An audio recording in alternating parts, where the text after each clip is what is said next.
Ascension of Moses. Chapter 1 to 2. The first lines of this book are non-extant. And it came to pass, in the 120th year of the life of Moses, that is, 2,500 years after the creation of the universe, that Moses called to himself Joshua, son of Nun, a man approved by the Lord, in order that Joshua might become the successor for the people, and for the tent of the testimony, which contained all the holy objects, and in order that he might lead the people into the land which he had promised to their fathers, the land which Moses in the tent had declared by the covenant and the oath that God would give the land through Joshua. Therefore, Moses spoke to Joshua, "And promise me that you will do everything which has been commanded in such a way that you will be blameless. And this is what the Lord of the universe has decreed. For he created the universe on behalf of his people. But from the beginning of the universe, he did not make this design of creation openly known, in order that the nations might be found guilty. Yes, that they might abjectly declare themselves guilty by their own discussions. Accordingly, he designed and devised me, and he prepared me before the foundation of the universe to be the mediator of his covenant. Therefore, I shall speak plainly to you.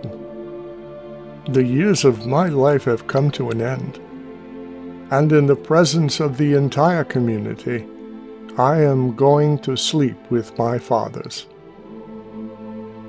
But take this writing, so that later you will remember how to preserve the books which I shall entrust to you, and you shall arrange them, and anoint them with cedar, and deposit them in earthenware jars in the place which God has chosen from the beginning of the creation of the universe, a place where his name may be called upon until the day of recompense, when the Lord shall visit them in the consummation of the end of the days.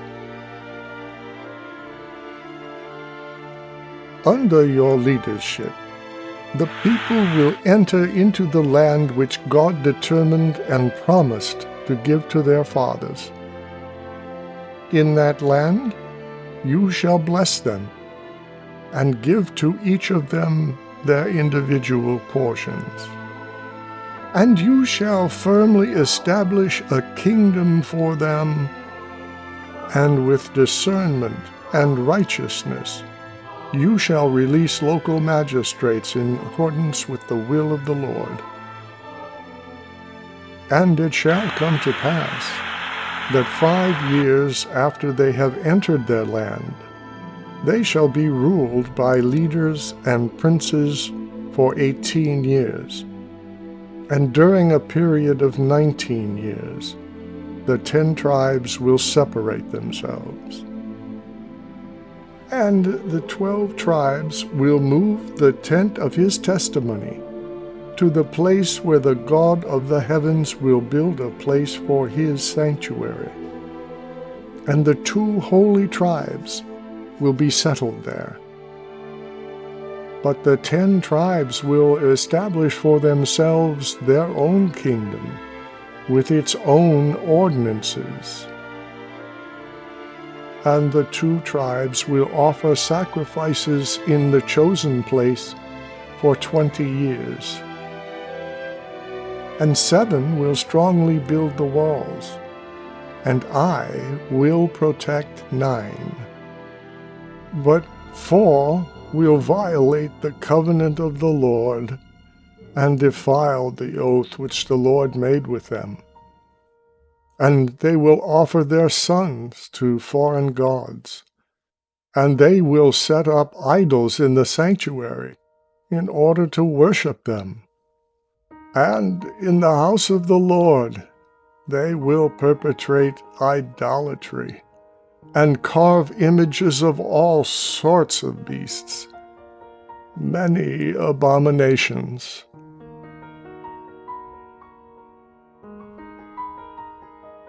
Chapter 3 to 4. And in those days a king from the east will come against them, and his cavalry will overrun their land. And he will burn their city with fire, along with the holy temple of the Lord. And he will carry off all the holy vessels. And he will exile all the people, and will lead them to his own land. Yes, he will take the 2 tribes with him. Then the 2 tribes, considering themselves like a lioness in a dusty plain, hungry and parched, will call upon the 10 tribes, and they shall loudly declare, "Righteous and holy is the Lord. For in the same way that you sinned, likewise we, with our little ones, have now been led out with you." Then, hearing the reproachful words of the 2 tribes, the 10 tribes will lament, and will say, "What shall we do with you, brothers? Has not this tribulation come upon the whole house of Israel?" Then all of the tribes will lament, crying out to the heavens and saying, "God of Abraham, God of Isaac, and God of Jacob, remember your covenant which you made with them, and the oath which you swore to them by yourself, that their seed would never fail in the land which you have given them." Then, in that day, they will remember me, saying from tribe to tribe, and each man to his neighbor, "Is this not what was made known to us in prophecies by Moses, who suffered many things in Egypt, and at the Sea of Reeds, and in the wilderness for 40 years, when he solemnly called the heavens and the earth as witnesses against us, in order that we would not transgress God's commandments, of which he had become the mediator for us? Behold, these things which have befallen us after that time are in accordance with his admonition as he declared to us at that time. Yes, behold, these things have been confirmed, even to the extent that we have been led away as captives into the land of the east. And they will be in bondage for about 77 years.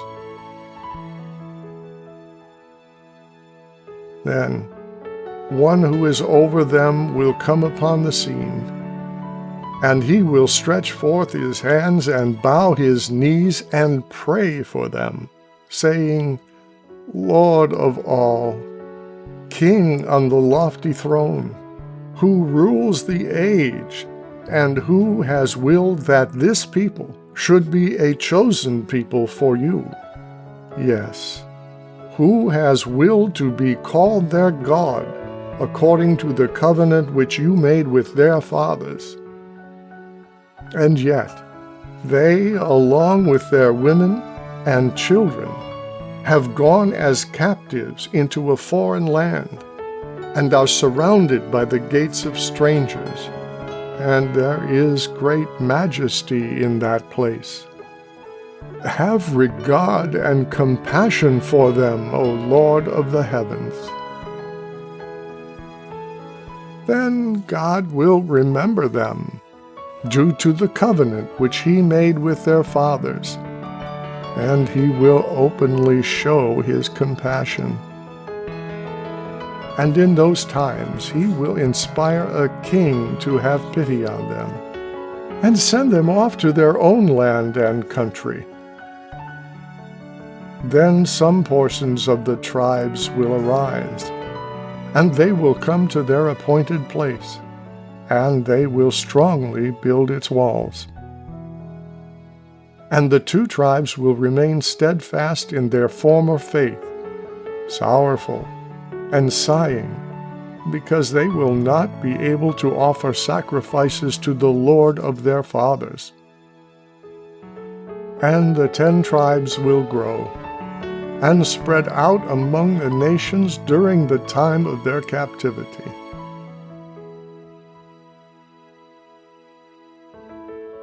Chapter 5 to 6. And when the times of chastisement come near, and punishment arises through the kings, who share their crimes, yet punish them, then they themselves will be divided as to the truth.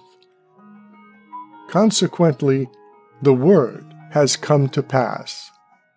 They will turn aside from righteousness and approach iniquity, and they will pollute the house of their worship with the customs of the nations, and they will go a-whoring after foreign gods.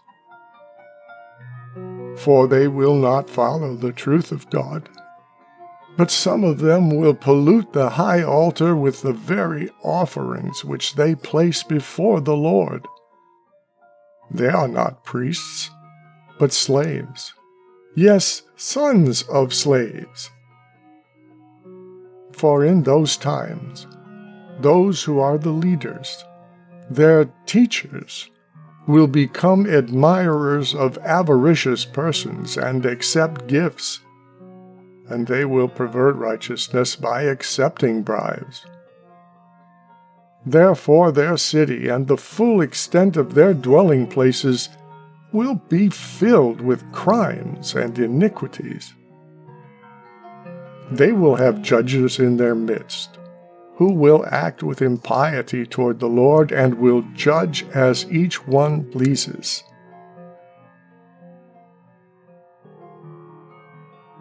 Then powerful kings will rise over them, and they will be called priests of the Most High God. They will perform great impiety in the Holy of Holies.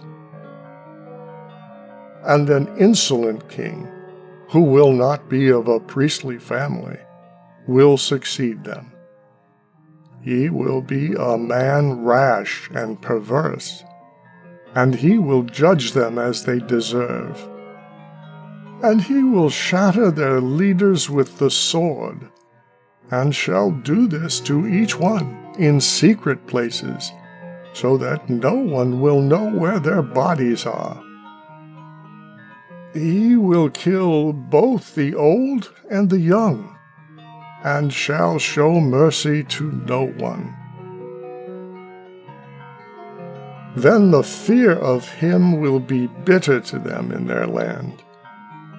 And for 34 years he will execute judgments upon them as the Egyptians had done, and he will punish them. And he will beget children who will reign after him for shorter periods of time. After his death, a powerful king of the west will come into their land, and he will subdue them. And he will take away captives, and he will burn a part of their temple with fire. He will crucify some of them around their colony. Chapter 7 to 9. And when this has taken place, the times will quickly come to an end. The 4 hours, 9 tribes, 3, 7, in the third part of 2, and destructive and impious men will rule, who represent themselves as being teachers. And these men will arouse the wrath of their souls, for they will be deceitful men, pleasing only themselves, false in every way imaginable, and who love feasts at any hour of the day, devouring, gluttonous. Several non-extant lines are missing here.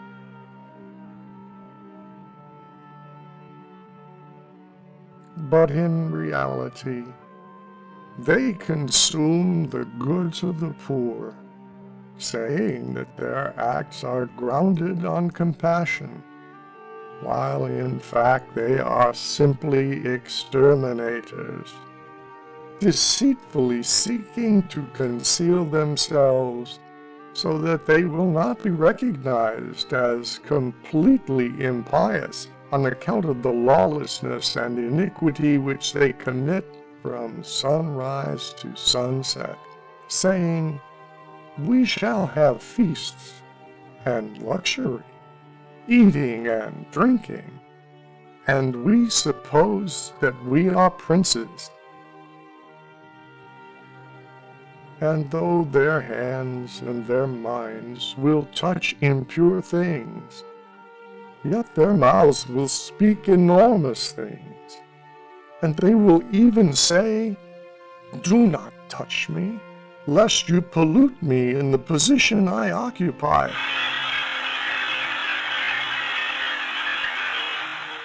And a second punishment will come upon them, and wrath such as has never happened to them from the creation till that time, when he will stir up against them a king of the kings of the earth, and one who has supreme authority, who will crucify those who confess their circumcision, and those who kill it. He will torture and hand them over to be led to prison in chains. And their women will be given to the gods of the nations, and their young sons will be cut by physicians in order to bring forward their foreschemes. And others among them will be punished by tortures, and by fire, and by sword. And they will be compelled to publicly bear idols which are no less polluted than those that contain them. And likewise, they will be compelled by their torturers to enter into their secret place, where they will be compelled to outrageously revile the word, and finally to revile both their laws and what they had placed upon their own altar. Then, even as he is speaking, there will be a man from the tribe of Levi, whose name is Taxo. He, having 7 sons, will speak earnestly to them. "See, my sons, behold, a second punishment has befallen the people, cruel, impure, going beyond all bounds of mercy, and even exceeding the former one.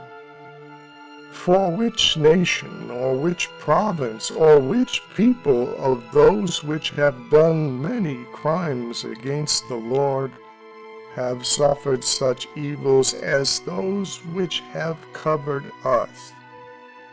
Now therefore, my sons, heed me. For if you investigate, you will surely know that our fathers and their forefathers never tempted God by transgressing his commandments. Yes, you will surely know that this is our strength. And this is what we shall do. We must fast for a 3-day period, and on the 4th day we shall go into a cave, which is in the open country, and there let us die rather than transgress the commandments of the Lord of Lords, the God of our fathers. For if we do this, and do die, our blood will be avenged before the Lord. Chapter 10. And then his kingdom will appear throughout his whole creation. And then the slanderer will have an end. Yes, sorrow will be led away with him. Then the hands of the messenger will be filled, who is appointed as chief. Yes, at once he will avenge them of their enemies.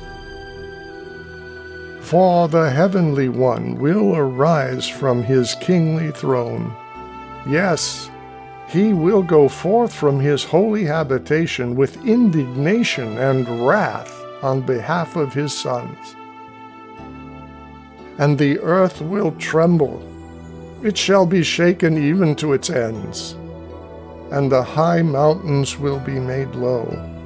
Yes, they will be shaken, and they will fall as enclosed valleys. And the sun will not give light, and the horns of the moon will flee in darkness. Yes, they will be broken into pieces, and it will be turned wholly into blood. Yes, even the circle of the stars will be thrown into disarray. And the sea will return all the way to the abyss, and the sources of the waters will fail. Yes, the rivers will vanish away. For God Most High will surge forth, the Eternal One, alone. And in full view he will come to work vengeance on the nations. Yes, he will destroy all their idols.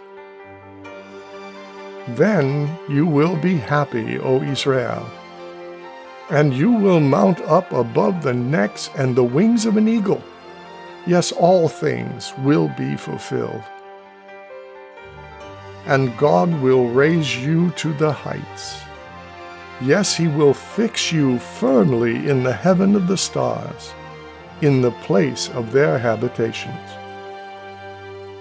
And you will look down from on high. Yes, you will see your enemies on the earth. And recognizing them, you will rejoice, and you will give thanks. Yes, you will confess your Creator.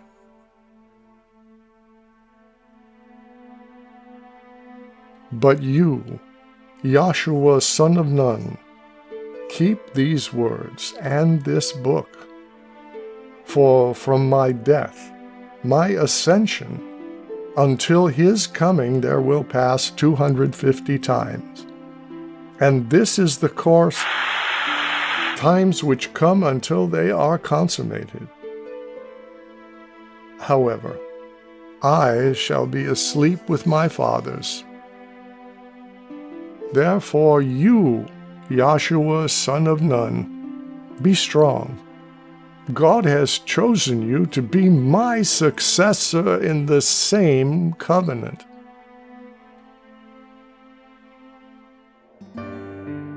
Chapter 11. And when Joshua heard the words of Moses, this is what was written in his testament, everything which he had said, he tore his garments and fell at Moses' feet. And Moses, though he wept with him, encouraged him. And Joshua replied to him, saying, Why are you consoling me, Master Moses? And how can I be consoled concerning that bitter message which you spoke, which has come out of your mouth, a message full of tears and lamentation, that you are departing from this people? What place will receive you? Or where will the marker of your tomb be? Or who, as a man, will dare to move your body from place to place? For accordingly, there are tombs in the earth for everyone who dies. But your tomb is from the rising to the setting of the sun, and from the south to the limits of the north. The entire universe is your tomb. Now, Master, you are going away, and who is going to sustain this people? Or who is going to have compassion on them? And who is going to be a leader for them on their way? Or who is going to pray for them, not omitting a single day, in order that I may lead them into the land of their forefathers?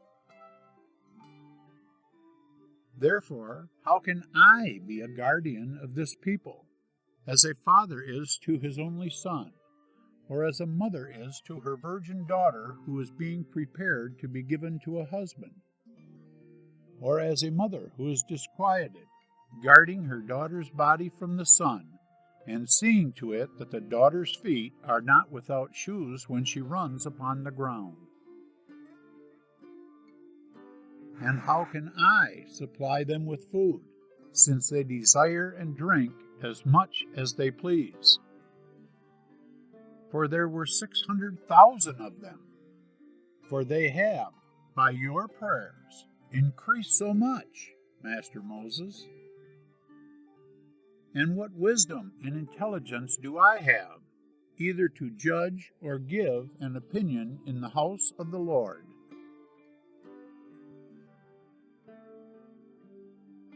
Moreover, when the kings of the Amorites hear of your death, and believe that the Holy Spirit is no longer with us, the Spirit which is worthy of the Lord, manifold and incomprehensible, master of leaders, faithful in all things, the divine prophet for the universe, the perfect teacher in this age, they will believe that they can now storm us.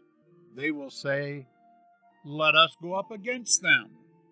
If the enemy has even once acted impiously against their Lord, they now have no advocate who will bear messages to the Lord on their behalf, as did Moses, the great messenger. He, every hour, both day and night, had his knees fixed to the earth, praying and looking steadfastly toward him who governs the whole earth with mercy and righteousness, reminding the Lord of the covenant of their fathers and the resolute oath. They will say the following: "He is no longer with them. Therefore, let us go up and crush them from the face of the earth." Therefore, what will happen to these people, Master Moses? Chapter 12. And when he had finished speaking these words, Joshua again fell at the feet of Moses. And Moses grasped his hand and raised him into the seat before him. And responding to him, he said, Joshua, do not despise yourself, but free your mind from care, and pay attention to my words. All the nations in the universe God has created along with us, and He has foreseen both them and us from the beginning of the creation of the universe even to the end of the age. And nothing, even to the least thing, has been overlooked by Him, but rather he has seen everything, and he is the cause of everything. The Lord has foreseen everything which might come to exist in the universe, and behold, they have come to pass.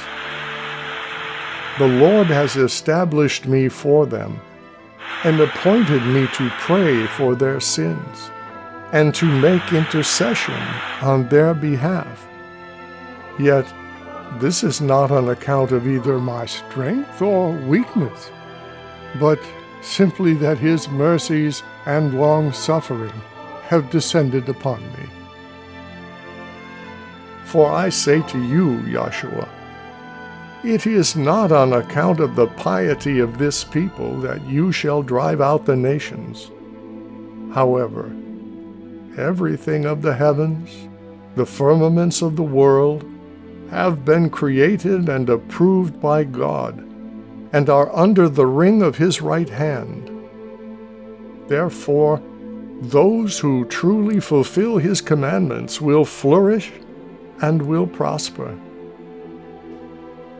But those who sin by disregarding the commandments will deprive themselves of the good things which were previously mentioned, and they will be punished by the nations with many tortures. But it is not possible for the nations to completely drive them out, or to completely leave them. For God, who has foreseen all things in the ages, will go forth, and his covenant has been established, and by the oath which An indeterminate number of non-extant lines are missing here.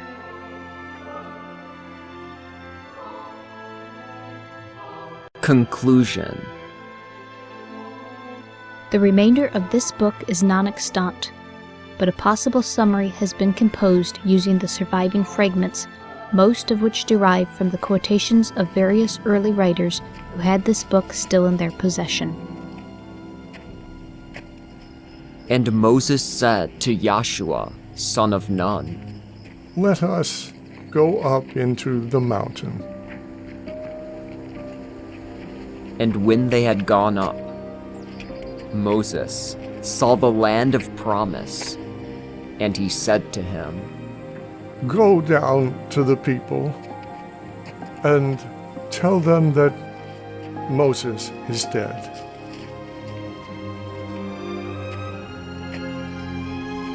And Joshua began to go down toward the people.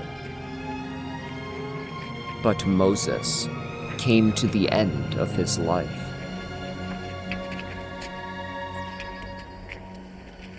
When Moses died on the mountain, Samael, the slanderer, tried to bring his body down to the people so that they might make it a god. But Michael, the chief messenger, commanded by God, came with other messengers to take it, in order to have it buried. But Samael would not allow him to remove the body to be buried. Wishing to deceive, he resisted him, and they argued. The slanderer said, the body is mine, for I am the master of material things. And the messenger said, the Lord rebuke you! For by his Holy Spirit were we all created, and from the face of God his Spirit went forth, and the universe was made. The slanderer also said, God has lied by bringing Moses into the land which he swore he should not enter. Michael answered and said, for the serpent which you inspired was the cause of the transgression of Adam and Eve. The slanderer also slandered Moses, proclaiming, Moses is a murderer. He slew a man in Egypt and hid him in the sand. And because of this, the slanderer would not allow him to receive the honorable burial. Michael, the chief messenger, did not tolerate the revilement against him. Yet, since he lacked authority, he dared not bring a reviling judgment against him. Instead, he declared to the slanderer, The Lord rebuke you, slanderer! Then Michael prayed to God, and the Lord, in answer, sent thunder and lightning out of the heavens.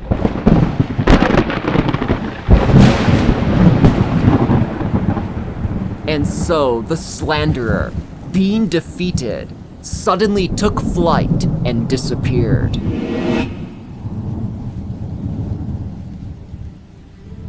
It seemed that, then, some cloud or shining light came upon the place, obscuring it and walling it off from the onlookers, so that they might not know the location of his grave. But Joshua, son of Nun, saw this spectacle from above, when he, along with Caleb, was lifted up by an unseen power.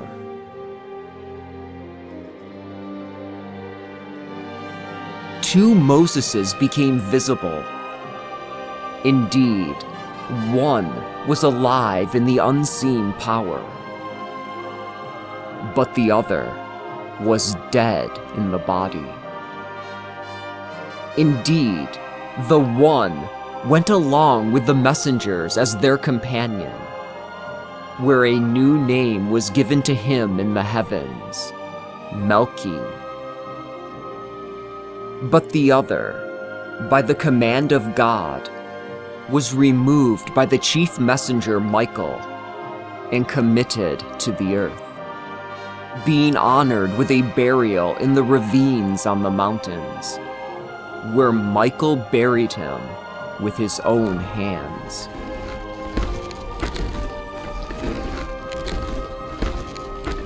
And the messengers who had buried the body of Moses were not made unclean by touching the holy body. Instead, both Joshua and Caleb did not behold this in the same way.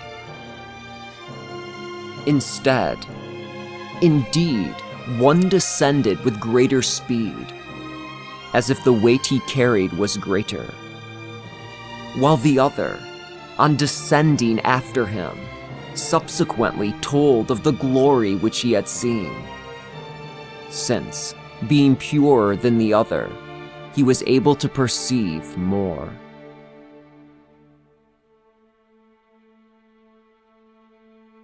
Uncertain fragments. Possible fragment number 1. And in the book of the mystic words of Moses, Moses himself prophesied about David and Solomon. About Solomon, he foresaid the following: And God shall pour forth upon him wisdom, and righteousness, and full knowledge, and he shall build the house of God.